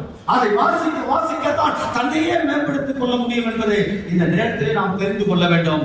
நாம் வாழ்க்கையில இந்த புத்தகங்கள் பரிமாறிக்கொள்ளும் போதுதான் புத்தகம் மட்டுமல்ல, நேசத்துக்குரிய நண்பர்களை நாம் சம்பாதித்துக் கொள்றோம் என்பதுதான் உண்மையான தகவல் என்று சொல்லுகிறேன். இன்னும் சொல்லணும்னா ஒரு படி நூலகத்துக்கு வருகிறோம். சமத்துவம், சகோதரத்துவம், அதே பாத்தீங்கன்னா சுதந்திரம், இந்த 3மே நூலகத்தில் இருந்தது. எனக்கு சொல்றாரே கிடைக்காதீங்க. சுதந்திரமும் சமத்துவமும் சகோதரத்துவமும் சமூக நீதி எங்க விளைகின்றதுனா நூலகத்துல தான். என்ன சுதந்திரம் சொல்றோம்னா, ஒருத்தர் நண்பர் வாங்கி படிக்கிறாங்க, இந்த முன்னாடி உட்கார்ந்து நண்பர் படிச்சுட்டு கொண்டாந்து வைக்கிறாங்க. நான் அந்த புத்தகத்தை சுதந்திரமா இருக்கும், நான் எடுக்கக்கூடாது, நீ இந்த புத்தகம் தொடக்கூடாது, யாரும் சொல்ல முடியாது. ஒரு நண்பர் படித்த புத்தகத்தை நானும் எடுத்து படிப்பதற்கான அந்த சுதந்திரம் எங்கு நிலவுகின்றதுனா நூலகத்தில் நிலவுகின்றது. சமத்துவம், இந்த சமத்துவம்ங்கிறது ஏழை பணக்காரன், உயர்ந்தவன் தாழ்ந்தவன், சின்ன பிள்ளைங்க பெரிய பிள்ளைங்க எந்த விதமான பாகுபாடு இல்லாம நாம் எல்லோருமே சமமாக அவங்க படித்த புத்தகத்தை நாமும் படிப்பதற்கு எங்க கிடைக்கிறது என்றால் நூலகத்தில் தான் நினைக்கின்றது. சகோதரத்துவம், இந்த சகோதரத்துவ மனப்பான்மை மகளிர் படிக்கலாம், இளம்பெண்கள் படிக்கலாம், நான் படிக்கலாம், முதியோர்கள் படிக்கலாம், இது மாதிரி குழந்தைகள் படிக்கலாம். எல்லாத்துக்கும் தேவையான அந்த சகோதர மனப்பான்மை அந்த புத்தகங்கள் எங்க இருக்கின்றன? நூலகத்துல மட்டும்தான் இருக்கின்றது. இந்த 3 வார்த்தை சுதந்திரம், சமத்துவம், சகோதரத்துவத்தை உலகிற்கு வலியுறுத்தி வந்தால் வால்டர் என்ற மிகப்பெரிய சிந்தனையாளர் என்பதை தெரிந்து வரும். ஏன் இந்த சிந்தனையால் இந்த சுதந்திரம், சமத்துவம், சகோதரத்துவம் என்று இந்த பிரான்ஸ் நாட்டிலே சொன்னார். மக்கள் லூயிஸ் போட்டினும் மேரி அண்டாயிரம் ஆடம்பரமான வாழ்க்கை வாழும் பொழுது இந்த வாழ்க்கை தான் இந்த சிந்தனைகளை மக்கள் மத்தியிலே தெரிவித்தார். மக்கள் எல்லோருமே படிக்க ஆரம்பித்தார், அந்த கருத்துக்கள் எல்லாம் படிக்க ஆரம்பித்தார்கள். இவனை சிறைக்கூடத்திலே தள்ளிவிட்டார்கள். வால்டர் அவனை எழுதிய புத்தகங்கள் எல்லாம் கொடுக்க வேண்டும் என்று சொன்னார்கள். அந்த வாழ்க்கை சிறைக்கூடத்தில் இருக்கும் பொழுது சாக்ரட்டிஸ் நூல்களை படித்தான், நாடகங்களாக எழுதினான். இதை எல்லாத்தையுமே எங்க அனுப்பினான்? அந்த பிரான்ஸ்ல அனுப்பினான். ஜெனிவா நகரம் முழுவதுமே தீப்பொறியாக பறந்தது. பல புரட்சிகள் வெடித்தன. மக்கள் மத்தியிலே மிகப்பெரிய புரட்சி வெடித்தது. அவன் 1778ஆம் ஆண்டு மே 30 அந்த சிந்தனையாளர் மறைந்தான். ஆனா எல்லோரும் நினைக்கிறோம் அவன் சொன்ன அந்த 3 கருத்துக்களும் மறைந்து விட்டதா, மறைக்கப்பட்டதா, இருட்டடைக்கப்பட்டதா? கிடையாது. அவன் இறந்த பிறகு 1778 மே 30 இறந்த பிறகு 11 வருடம் கழித்து அந்த பிரான்ஸ்ல உள்ள பாரிஸ் நகரம் முழுவதும் கொழுந்துவிட்டு எரிந்தது அவனுடைய சிந்தனை. ஒரு புரட்சியே ஏற்பட்டது. எந்த பாசல் சிறையில அவன் அடைத்து வைக்கப்பட்டானோ, எந்த பாசல் சிறையில இருந்து வெளியில இறந்து போனானோ, அந்த பாசல் சிறையை சுக்குநூறாக உடைத்திருந்தார்கள் புரட்சிவாதிகள். புரட்சியர் மட்டுமல்ல, அந்த இடம் ஃபுல்லா அப்படியே ஒரு மணல் குமையாக காணப்படுகின்றது. இவன் எழுதிய அந்த சிந்தனை எல்லாத்தையுமே எடுத்துக்கொண்டு எங்கே புதைத்திருக்கிறார்கள் வாழ்த்தருடைய அந்த அவருடைய சவப்பட்டி என்பதை தோண்டி எடுத்தார். தோண்டி எடுத்து அந்த பாசல் சிறை அந்த கூடத்து மேலே வைத்துக் கொண்டு எல்லோருமே ஆனந்த நடனம் ஆடினார்கள். இதுதான் வரலாற்று உண்மை. ஏன் ஆனந்த நடனம் ஆடினார்கள்னா, இந்த உலகத்திலே சிந்தனையை ஒவ்வொருத்தருக்குள்ளே சீர்தூக்கி பார்க்க வைத்த அந்த வாழ்த்தருடைய அந்த 3 சிந்தனை தான். இன்னைக்கு சர்வாதிகார போக்கு மண்ணோடு மணிய வேண்டும் என்று அவன் அன்றைக்கு போதித்தான். இன்னைக்கு தமிழகத்திலுமே இதைதான் சொல்கிறார். சர்வாதிகார போக்கு இருக்கக்கூடாது, சமூக நீதி விளைய வேண்டும், சமத்துவம் இருக்க வேண்டும், எல்லோருமே ஒவ்வொருத்தரும் சமத்துவமாக இந்த நாட்டிலே வெல்ல வேண்டும், ஒன்றாக வெல்ல வேண்டும் என்று சொல்லிக் கொண்டிருக்கின்றார். இதை நாம் உணர வேண்டும் என்பதற்கு தான் இந்த செய்தியை சொல்லுகின்றேன். வார்த்தை சொல்லிவிட்டேன். நண்பர்களே, வாழ்க்கை மட்டும் கிடையாது, அவரோடு இணைந்த இன்னொருத்தரும் இருந்திருக்கிறார் பிரான்ஸ்ல, ரூசோ என்றோம். ரூசோ எழுதிய சமுதாய ஒப்பந்தம் என்ற நூல், சமுதாயத்தில் இருக்கின்ற பால்பட்டு சீரழிந்து கிடக்கின்ற அத்தனை மக்களையும் தூண்டி எழுப்பிய அந்த நூல். அந்த நூலை எழுதி மக்கள் மத்தியிலே கொண்டு போகும்போது அந்த புத்தகத்தை கொளுத்தினார். சொல்லனா துயரங்களை அனுபவித்தான் ரூசோ. எங்கெங்கு அழைக்கப்பட்டான், அவன் நாடு கடத்தப்பட்டான். கடைசியாக நோய்வாய்ப்பட்டு இறந்து போனான். எங்க புதைத்திருப்பான் தெரியாது, எங்கேயோ ஒரு ரோட்டோரமாக புதைக்கப்பட்டிருந்தான். எவ்வளவு பெரிய சிக்கலைவாதி. அவன் அடக்கம் பண்ண பிறகு இந்த மக்கள் திரும்ப புத்துணர்ச்சியோட அந்த ரூசோட அந்த புத்தகங்களை எல்லாத்தையுமே எடுத்து ஒரு தேரிலே வைத்து ரூசோவ சவப்பட்டியை தோண்டி எடுத்து வைத்து ஊர்வலமாக தெளிவாக வரைத்து வந்தான். ஒரு புத்தகம் எழுதினுடைய வாழ்க்கை முறையை பாருங்கள். அவன் இறந்து விட்டான், வாழ்க்கை இறந்து விட்டான். அதே மாதிரி பார்த்தா ரூசோ இறந்து விட்டான். ஆனால் அவனுடைய சிந்தனை மறைவில் இல்ல, அவனுடைய எழுத்துக்கள் மறைவில் இல்ல. அதுதான் நாம் வாசிக்க வேண்டும். அப்படி வாசிக்கும் போதுதான் நம்மளுக்குள்ளே வலிமையாக உருவாக முடியும் என்பதுதான் இந்த வாழ்க்கையும் ரூசோவுடைய கருத்தை நாம் தெரிந்து கொள்ள வேண்டும். சரி, இவங்க வாழ்க்கை ரூசோவை பத்தி பேசுறோம். இந்த வாழ்க்கை ரூசோவோட புத்தகத்தை இன்னொருத்தர் படிக்கிறார் வியட்நாம்ல. அந்த வியட்நாம்ல படித்து விட்டு அந்த வியட்நாம் ஒரு சுதந்திரத்துக்கு பாடுபட்டவன் தான் என்ற மிகப்பெரிய தலைவன் என்பதை நாம் அறிந்து கொள்ள வேண்டும். இப்படி எத்தனையோ வரலாற்று சம்பவங்களை நாம் உண்மையிலே சொல்லிக் கொண்டு வரும் பொழுது மே 6ஆம் தேதி நம்முடைய தமிழக முதல்வர் கன்னிமாரா நூலகத்திலே உலக சிறந்த சிந்தனைவாதி ஆகிய கார்ல் மார்க்ஸுடைய சிலையை திறந்து வைத்தார். எல்லோருக்குமே தெரியும். அந்த கார்ல் மார்க்ஸ் சிலையை திறந்து வைத்தது மட்டும் நம்மளுக்குள்ளே தெரியவில்லை. எதற்காக திறந்து வைத்தார்கள், எந்த நோக்கத்துக்காக திறந்து வைத்தார்கள், ஏன் அந்த சிலையை திறக்கப்பட்டது என்பதை எல்லோருமே ஒரு கொஞ்சம் சிந்தனையோடு நினைத்து பார்க்க வேண்டும். இந்த கார்ல் மார்க்ஸ் உலகத்திலே மிகப்பெரிய சிந்தனைவாதி. அந்த சிந்தனைவாதி பார்த்தீங்கன்னா 1700 நூல்களை படித்துதான் மூலதனம் என்ற தாஸ் கேபிட்டல் என்கிற நூலை எழுதியவர். இந்த மாதிரி அவன் நூலை எழுதியது மட்டுமல்ல, அவன் சிறந்த சிந்தனைவாதியாக இருக்கலாம், சிறந்த உலகத்துக்கே நல்ல சமூக சிந்தனை சொல்லி இருக்கலாம். ஆனா குடும்ப வாழ்க்கையை பார்த்தா மிகப்பெரிய வறுமை நிலைக்கு தள்ளப்பட்டான். அவனுடைய மனைவி பேருதான் ஜென்னி. உண்மையிலே பார்த்தா உலகத்துக்கே ஒரு உதாரணமாக சொல்லணும்னா கணவன் மனைவினா யாரை சொல்லுவாங்கன்னா கார்ல் மார்க்ஸ் ஜென்னியை தான் சொல்லுவாங்க. ஒருத்தருக்கு ஒருத்தர் புரிந்து கொண்டு தன்னுடைய வாழ்க்கை முறையில வாழ்ந்து காட்டியவர், இந்த உலகத்துக்கு எடுத்துக்காட்டாக வாழ்ந்தவர். யோசித்துப்பார், அவனருக்கு வாழ்க்கையில குழந்தைகளுக்கு ஒரு பசியான ஒரு ரொட்டி வாங்கி கொடுக்க முடியவில்லை, ஒரு பால் வாங்கி கொடுக்க முடியவில்லை, பதறுகிறான். இவ்வளவு பெரிய எழுத்தாளர் 1700 பக்கத்தை எழுதியவன் அந்த புத்தகத்தை இந்த உலகத்துக்கே அறிமுகப்படுத்தியவனுடைய வாழ்க்கை முறையை பாரு. இந்த சிந்தனைவாதியுடைய வாழ்க்கை முறை கடைசியில அந்த 3 குழந்தைகளை இறந்துறாங்க. கடைசியா ஒரு குழந்தை தான் இருக்கின்றது. அந்த குழந்தையோட நிலைமை தான் மிகப்பெரிய பரிதாபத்துக்குள்ளே இருக்குது. பிரசிக்கா அப்படிங்கிற ஒரே ஒரு வயது தான் அந்த குழந்தை. இந்த 4வது குழந்தையை எப்படியாவது பாட கொடுக்க வேண்டும் என்று அவள் நினைக்கிறாள். பாடம் கிடையாது. தன் மார்பகத்திலே பால் வரவில்லை. அந்த குழந்தை பார்த்தீங்கன்னா தன்னுடைய மார்பகத்திலே வைத்து பல்லால் கடித்து தொடரும் பொழுது ரத்தம் வெளியில இருக்கும் பொழுது உடம்பெல்லாம் தெரிக்கின்றது. மணிப்படர்ந்த அந்த நிலையில அந்த குழந்தையை போர்த்திக்கிறது கூட துணியில் வீடு வாடகைக்கு வைத்ததுனால அடமானமாக இருந்த அத்தனை பொருள்களையும் பார்த்தோம்னாக்க அள்ளி கொண்டு சென்று விட்டார்கள். வீட்டில் இருந்த கண்ட பாத்திரம் அத்தனையும் தூக்கிட்டு போயிட்டார்கள். தொட்டிக்காக வச்சிருந்த அந்த குழந்தைக்காக வச்சிருந்த அந்த தொட்டியை தூக்கிட்டு போயிட்டு விட்டார். அந்த குழந்தையும் இறந்து. அது தாளாட்டுவதற்கு தொட்டியும் கிடையாது. சவப்பட்டியில் அடக்கம் பண்ணுவதற்கு ஒரு பெட்டியும் கிடைக்காமல் இறந்து போனதான் கடைசி குழந்தை பிரசிக்காக அந்த குழந்தை காரணமாசுடைய நிலைமையை யோசிப்பார். இப்படியாப்பட்ட சிந்தனைவாதிகள் எல்லாம் நாம் தெரிந்து கொள்ள வேண்டிய சூழ்நிலைக்கு இருக்கிறோம்.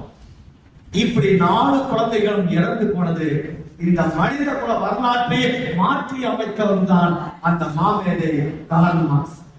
எவ்வளவு பெரிய இந்த மனித குலம் மாற வேண்டும் என்பதற்காக இந்த தமிழகமும் நம்மளுடைய மனித குலங்கள் மாற்ற வேண்டும், நம்மளுடைய மனித சமுதாயம் எப்படி வாழ்ந்து கொண்டு இருக்கிறது என்பதற்காக தான் இந்த தமிழக அரசு முன்னெடுத்துக் கொண்டிருப்பதை எல்லோருமே நாம் யோசிச்சு பார்க்க வேண்டும். வறுமையும் இல்லாமையும் பசியும் நம்மளை வாட்டும் பொழுது அடுத்த கட்ட நகரப்பட முடியாத இருக்கும் பொழுதுதான் இந்த மாதிரி மாமனிதரை நினைச்சு பார்க்கணும். இதுதான் தமிழக அரசு கடைசி காலத்தில் இந்த மாதிரி மூத்த கலைஞர்களுடைய வாழ்க்கைக்காக பலவிதமான நலத்திட்டங்களை செய்து கொண்டிருக்கிறார்கள் என்பதை இந்த நேரத்தில் நாம் தெரிந்து கொள்ள வேண்டும். இதெல்லாம் சொல்லிக் கொண்டிருக்கும் பொழுது எல்லோருக்கும் தெரியாத ஒரு மனிதன், அந்த மனிதனை தொட்டாலே தீட்டி என்று சொல்லுகின்றார்கள். ஆனால் அவருடைய புத்தகங்களை தீண்டாதவர்கள் யாருமே கிடையாது. ஒவ்வொரு பக்கமும் தீட்டி தீட்டி படித்து ஒரு மிகப்பெரிய அரசியல் சாசனத்தை எழுதியவன் தான் அம்பேத்கர். இன்னைக்கு நான் எப்படி கார்ல் மார்க்ஸ் சொல்றேனோ, கார்ல் மார்க்ஸை விட ரொம்ப கஷ்டப்பட்டு பாதிக்கப்பட்டவர் யாருக்கான அம்பேத்கர். அவருக்கு 4 குழந்தைகள்.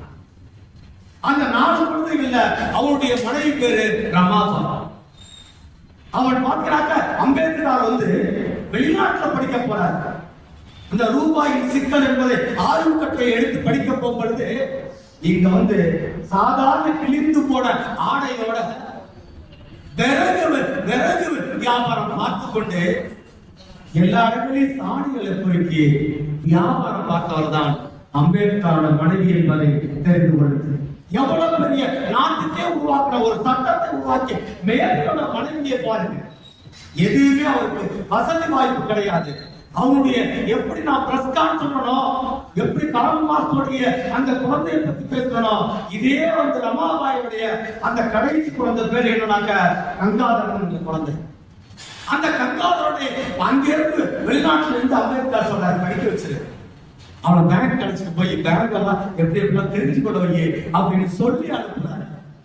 அவருடைய அந்த ரமாபாய் அம்மா சொல்றாங்க, நான் கண்டிப்பாக அனுப்புறேன்னு சொல்லிட்டு அழைத்து கொண்டு சொல்லுகிறார். அவன் எல்லாமே முடித்த பிறகு, அந்த பட்டம் முடித்த பிறகு இந்தியாவுக்கு வருகிறார். வந்த உடனே ரமாபாய்க்கு கேட்கிறார், எங்கே இருக்கிறான் கங்காதர், எங்கே இருக்கும்போது 1 வருடத்துக்கு முன்பே இறந்து விட்டான், பால் வாங்க காசு இல்லை, வறுமையிலாக இறந்து விட்டான் என்று சொல்றார். ஏன் சொல்லவில்லை என்று பதவிக்கிறார் அம்பேத்கர். அதுக்கு என்ன சொல்றா, நீ படித்த படிப்பு இடையிலே விட்டுட்டு வந்துடக்கூடாது என்பதற்குதான் நான் மனசுக்குள்ளே ஆளாத இந்த காயத்தை மனசுக்குள்ளே அடக்கி வைத்திருந்தேன் என்று சொன்னவர் தான் ரமாபாய் என்ற பெண். யோசிப்பார்கள், வாழ்க்கையில தன்னுடைய கணவன் உயர்ந்த நிலைக்கு வர வேண்டும் என்று அவள் நினைத்தது.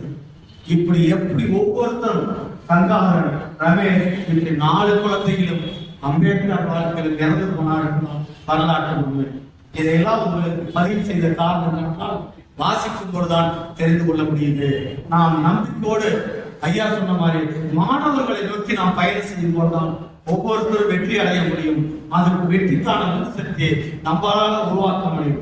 அமெரிக்க நாட்டுல ஒரு சின்ன பொடிய ஃபுட்பால் விளையாட ஆசைப்படுறான், பேஸ்கெட் பால் விளையாட ஆசைப்படுறான். கடைசியா அவனுக்குள்ளே ஒரு கனவு உண்டு, நம்ம பேஸ்கெட் பால் விளையாடணும்னு சொல்லிட்டு தாங்க அம்மா அப்பாட்ட சொல்றான். டெய்லி போய் பயிற்சி எடுக்கிறாங்க. அவன் பயிற்சி எடுக்கிறான். பயிற்சி எடுத்த பிறகு 15 வயசுல வந்து பாத்தீங்கன்னா அவங்க ஆசிரியர் சொல்றாங்க, நீ நல்ல பயிற்சி எடுத்திருக்கிற, வா உங்களை சேர்த்துக் கொள்கிறேன். ஒரு டோர்னமெண்ட்ல அவங்க சேர்க்கிறாங்க. அந்த டோர்னமெண்ட்ல சேர்க்கறதுக்கு முன்னாடி தன்னுடைய தாய் தந்தை அழைச்சிக்கிட்டு அந்த பள்ளிக்கூடத்துக்கு வரான். அந்த இளைஞன் அந்த 15 வயசு பையன் உட்கார்ந்து இருக்கிறான். கடைசி வரைக்குமே அவனை சேர்க்கவே இல்லை. கடைசி வரைக்குமே சேர்க்கவில்லை. நிகழ்ச்சி முடிந்த பிறகு அவங்க அம்மா முகத்தை பார்க்கிறான், கவலையோட இருக்கின்றான். அந்த பையனுடைய முகத்தை பார்க்கிறாங்க, புன்னகையோட சொல்லுகின்றான், எனக்கு இன்னைக்கு ரிஜெக்ட் பண்ணிருக்கலாம், நான் ரீடைரக்ஷன் மாறுறேன் என்று சொன்ன அந்த பையன் தான் 21 வயதுல அவன் சிகாகோ ஒரு மிகப்பெரிய டோர்னமெண்ட்ல இணைந்து விளையாடுறான். 15 டோர்னமெண்ட்ல விளையாண்டதுல அவனுக்கு 7 டோர்னமெண்ட்ல மிகப்பெரிய மோஸ்ட் வேல்யூபிள் பிளேயர் அவார்டு பெற்றான். அது மட்டுமல்ல, உலக ஒலிம்பிக்கிலே 2 கோல்டு மெடல் பெற்றவன் தான் மைக்கேல் ஜோர்டன் என்ற ஒரு மிகப்பெரிய உன்னதமான பேஸ்கெட்பால். வாழ்க்கையில எங்க ரிஜெக்ட் பண்ணாங்களோ அவன் ரீடைரக்ஷனா மாற்றி காட்டினான். தன்னை திரும்பவும் செயல்படுத்தி காட்டினான். நம்மளுக்குள்ளே வலிமை வர வேண்டும் என்றால் அவமானங்கள் வரலாம், சஞ்சலங்கள் வரலாம், காயப்படலாம், நம் வாழ்க்கையில கண்டுக்கு முன்னாடி கனவுகளை நொறுக்கலாம். ஆனால் அதற்கெல்லாம் நம்மளுக்கு ரீடைரக்ஷன் இருக்கின்றது. அவன் மைக்கேல் ஜோர்டன் எப்படி நினைத்தானோ, இங்க இருக்கின்ற பெருமக்களும் நம்முடைய சந்ததிகளுக்கு வெல்வோம் உண்டாக நாம் சொல்ல தயாராக சொன்னால் ஜெயிச்சு காட்டுவாங்க. இதை நாம் எல்லோருமே உணர வேண்டும். இன்னும் ஒரு செய்தியை சொல்ல, தஞ்சை மாவட்டத்துல சிவகுரு பிரபாகரன் ஒரு பையன், ஒரு குடிசை வீடு. அந்த கூடை பின்னது அவனோட வாழ்க்கை. அந்த கூடை பின்னும் பொழுது அவன் IAS படிக்க ஆசைப்படுறான். அந்த பிரபாகரன் இது நடந்த சம்பவம், வரலாற்றுல உண்மை சம்பவம். அவன் என்ன செய்யறான்னா, வேலூர்ல போய் தங்கிக்கிட்டு அந்த பிளாட்பார்க்ல படுத்து கிடப்பான். 3 மணி நேரம் பிளாட்பார்க்ல ஜங்ஷன்ல படுத்துக்கிட்டு வீடு சென்னைக்கு போய் இப்படியே படித்த அந்த சிவகுரு பிரபாகரன் தான் இன்னைக்கு டெல்லியில ஒரு IAS கலெக்டரா இருக்கான்பதான் பெருமைக்குரிய விஷயம். இதெல்லாம் வரலாற்று நாம் தெரிந்து கொள்ள வேண்டிய இருக்குது. நிறைவான ஒரு செய்தியை சொல்லிட்டு இவ்வளவு வாழ்க்கை சம்பவங்கள் எல்லாம் பார்த்தோம். இந்த வாழ்க்கை சம்பவங்களுடைய பின்புலத்தை பார்க்கும்போது வறுமையிலும் சொல்லணும் துயரங்களிலும் கடந்துதான் வெற்றி பெற்றிருக்கிறார்கள். அது மாதிரி வேலூரை சேர்ந்த இந்த மாணவனை எப்படி சொல்லி கொண்டு வந்தோமோ, விஷ்ணுபிரியா என்ற பெண்மணி திருநெல்வேலி மாவட்டத்துல 6 முறை வாழ்க்கை முழுவதும் தோல்வி. அப்பா புற்றுநோயால் இறந்து விட்டார். அண்ணன் விபத்தினால இறந்து போயிட்டான். இருந்தாலும் படித்தால் தோல்விகளை பாடமாக எடுத்துக்கொண்டு கர்நாடக மாநிலத்திலே IAS கலெக்டராக மாறினார். இன்னைக்கு நாம் தெரிந்து கொள்ள வேண்டிய ஒரே பாடம் வாசிப்பு மட்டுமல்ல, நாம் வாழ்க்கையில எப்படியெல்லாம் முன்னேறுவதற்கு நாம் எந்தவித தடைகளையும் மாற்ற வேண்டும் என்பதற்காக நிறைவான ஒரு பாடலை போட்டுவிட்டு நான் உங்களிடமிருந்து விரைப்படுகிறேன். தாலிபத்தின் கடனை தீர்க்க தாலி ஒண்ணு அப்பன் தந்தான், தாலிபட்ட கடனை தீர்க்க தாயார் என்ன பெத்து புட்டா. நம்மை சுமக்கும் பூமியும் ஒரு கணக்கு போட்டு இருக்குது, நம்மை சுமக்கும் பூமியும் ஒரு கணக்கு போட்டு இருக்குது. நாளை வாங்கும் வரவுக்கு அது இன்று நம்மை சுமக்குது, நாளை வாங்கும் வரவுக்கு அது இன்று நம்மை சுமக்குது. ஆத்துக்கு பக்கம் ஆத்துக்கு பக்கம் ஆத்து சுரக்கிற ஊத்துக்கு பக்கம் யாரோ வச்ச தென்ன இது நம்பி இருக்குது மண்ண, இது தானாக வளர்ந்த மரம் பாரம்மா. ஒரு தாயாரு தந்தை யாரு கூறம்மா, தானாக வளர்ந்த மரம் பாரம்மா. ஒரு தாயாரு தந்தை யாரு கூறம். இப்படிதான் நம்ம வாழ்க்கையில தாயாகவும் தந்தையாகவும் சகோதரர்களாகவும் அண்ணனாகவும் உட்கார்ந்து எத்தனையோ உயர்ந்த உள்ளங்கள் இருக்கின்றார்கள். இந்த சந்ததிகள் தான் அடுத்து வருகின்ற சந்ததிகளுக்கு நாம் வழிகாட்டி அவருடைய வளமான வாழ்க்கைக்கு நாம் வெல்ல வேண்டிய கருத்துக்களை சொல்ல வேண்டும் என்பதற்குதான் இந்த நேரத்தில் எனக்கு ஒரு நல்ல வாய்ப்பை கொடுத்தார்கள். நாம் அனைவருமே சேர்ந்து ஒரு வெல்வோம் உண்டாக என்று சொல்லி நேச கரங்களில் பாச பிணைப்புகளில் பாச கணாக்களில் அர்த்தமுள்ள பயணத்தை தொடங்குவோம். நேசங்கள் புறப்படட்டும், பாசங்கள் வைத்துக் கொள்ளட்டும். காலங்கள் கடியட்டும், கருத்துகள் சிறக்கட்டும், உலகின் இனிய எண்ணங்களால் வெல்வோம். நன்றி, வணக்கம்.